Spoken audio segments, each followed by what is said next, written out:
Good morning, children. Sairam. So now we are going to start up a new chapter from the book First Flight, chapter number 10, The Sermon at Benares. Children, how many of you know about Benares?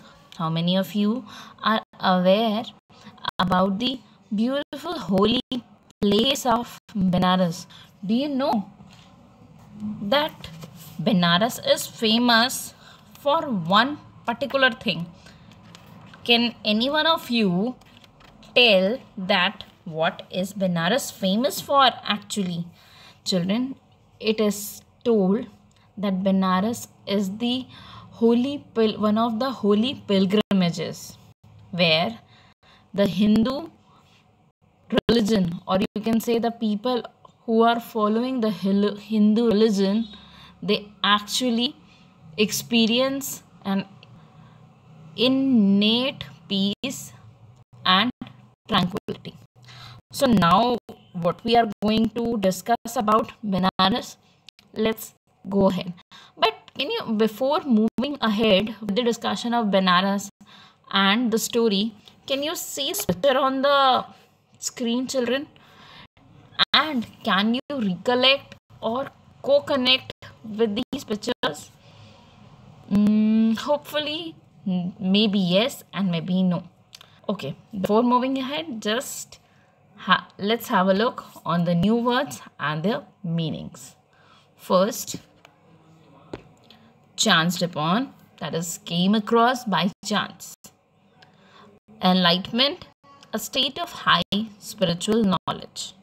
Sermon, religious or moral talk. Dipping places, bathing. Inscrutable, something which cannot be understood. Repaired, a stylistic use. When to. Afflicted with, affected by suffering, disease or pain. I repeat, affected by a suffering, disease or a pain. Lamentation, expression of sorrow or grief. One important question before moving ahead with the discussion of the chapter. What is the meaning of sermon? I repeat, what is the meaning of sermon? A religious discourse delivered in public, usually by a member of a clergy as a part of worship service or a speech on conduct or duty. So, one small linking question, that whether a sermon is a lecture or not. A sermon is different from a lecture or a talk. What can be said? Children, a sermon means a lecture, not a lecture actually, a informal talk which is used to reconcile or make people aware or get the people's nerves related to the awareness about religion and its responsibilities. Then, what is the sermon at Benares? Now, why and how? The Buddha preached his first sermon at the city of Benares and most holy of the dipping places in the river Ganges. That sermon has been preserved and is given here. It reflects the Buddha's wisdom about one inscrutable kind of suffering. Kisa Gautami had an only son and he died. And this story made eventual differences in what the life Gautam Buddha was leading and what he actually led. Children, if we talk about the introduction, let's go through the introduction. The sermon at Benares throws light upon the early life of Lord Buddha, who was originally born as a prince in a royal family. on being exposed to the sufferings of the world, which he was earlier shielded from, he left his princehood and went in search of salvation, thus leaving all the worldly pleasures behind.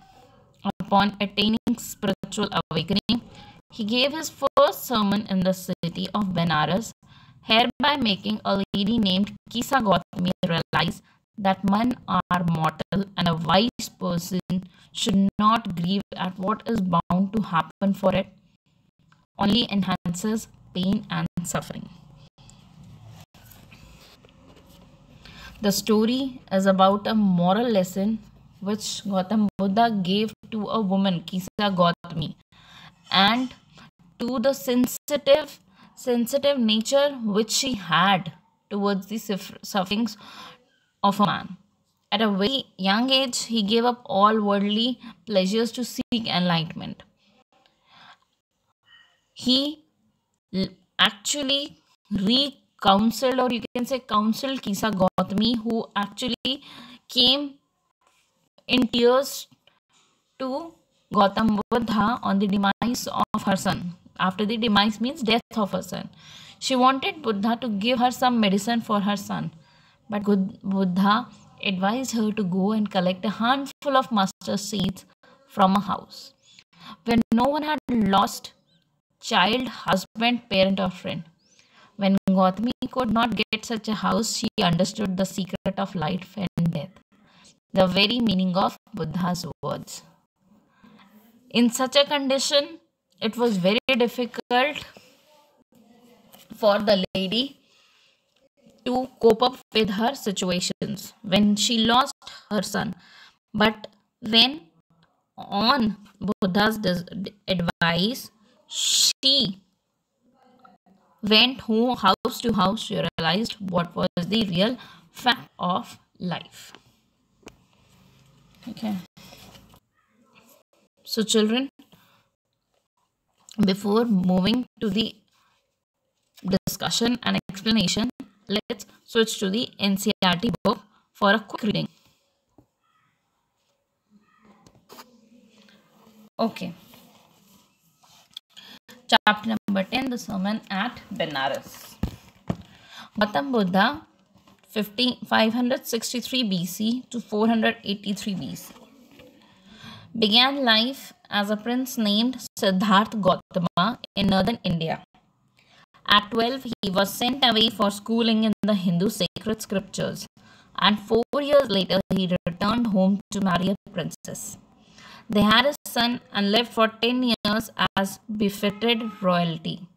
At about age of 25, the prince heretofore shielded from the sufferings of the world, while out hunting, chanced upon a sick man, then an aged man, then a funeral procession, and finally a monk begging for alms. These sights so moved him that he at once went out into the world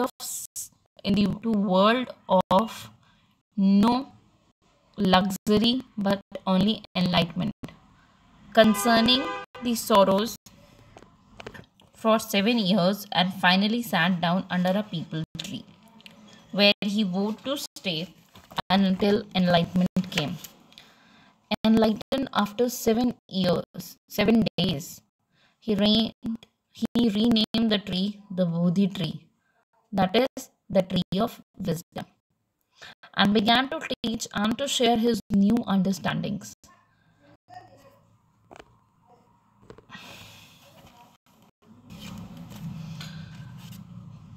At that point, he became known as the Buddha, the awakened or the enlightened. The Buddha preached his first sermon at the city of Benares, the most holy of the dipping places on the river Ganges. That sermon has been preserved and is given here. It reflects Buddha's wisdom about one inscrutable kind of suffering. Now, when we talk about suffering,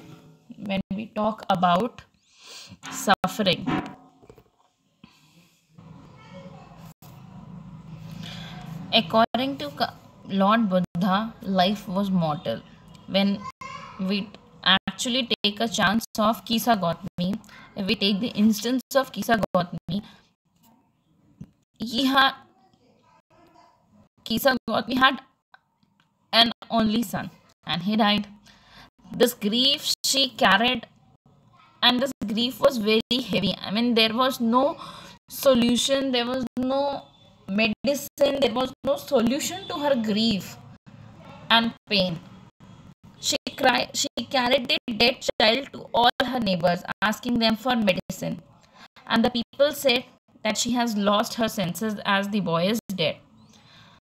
At length, she met a man who replied to her request. I cannot give the medicine for thy child, but I know a physician who can. And the girl said, Pray tell me, sir, who is it? And the man replied, Go to Syakamuni, the Buddha. Kisa Gautami repaired to the Buddha and cried, Lord Buddha and Master, give me the medicine that will cure my boy. Then Buddha answered, I want a handful of mustard seeds.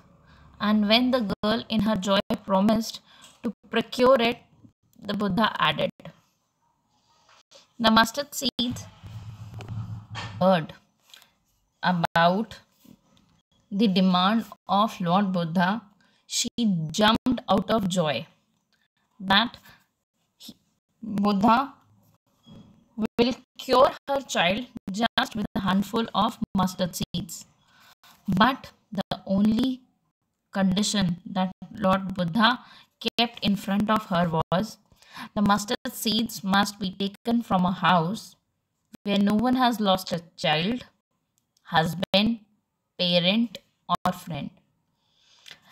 Poor Kisa Gautami now went from house to house, and the people pitied her and said, Here is mustard seed, take it. But when she asked, Did a son or daughter, father or mother die in your family? They answered her, Alas, the living are few, but the dead are many. Do not remind us of our deepest grief. And there was no house, but some beloved one had died in it. She became weary and hopeless and sat down at the wayside watching the lights of the city as they flickered up and were extinguished again. At last, the darkness of the night reigned everywhere, and she considered the fate of men, that their lives flicker up and are extinguished again. And she thought to herself, How selfish am I in my grief? Death is common to all. Yet in this valley of desolation, there is a path that leads him. There is a path that leads him to immortality who has surrendered all selfishness. Then Buddha said, The life of mortals in this world is troubled and brief and combined with pain.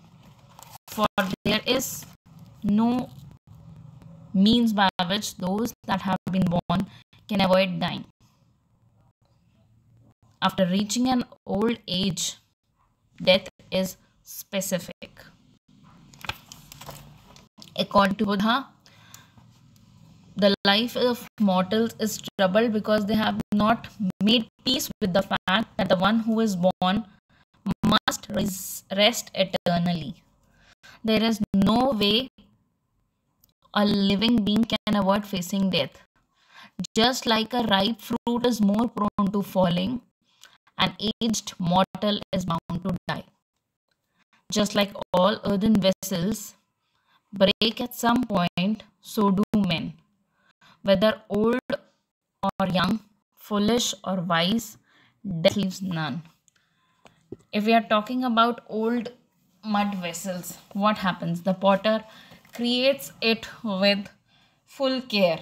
Mud, water, clay, whatever is required, the potter makes it with full heart. It's not for one pot, but for every pot. Same it happens for the human beings. God makes creatures with the same passion, love, and dedication. But when the time arrives, with the passage of time, death has to arrive, and life meets departure. According to Lord Buddha, one should not grieve, weep, or be miserable as something which is bound to happen, for it will keep man away from obtaining peace of mind. It will only multiply the pain of suffering, thus lead to physical weakness, and moreover, no amount of grief would bring back the dead. It is very important to understand that one must move past feelings like sorrow and grief, as it is only way that leads to the path of salvation. So, according to Lord Buddha, for those who overcome by death depart from life. A father cannot save his son, nor kinsmen their relations. Mark, while relatives are looking on and lamenting deeply, one by one mortals are carried off like an ox that is led to the slaughterer. Say that the world is afflicted with the death and decay. So it is wise not to grieve, knowing the terms of world. So, in short, we can say that he who seeks peace should draw out arrow of lamentation and complaint and grief. He who has drawn out the arrow has become composed and will obtain peace of mind. He who has overcome all sorrow will become free from sorrow and be blessed. So that's it, children. Thank you and Sai Ram.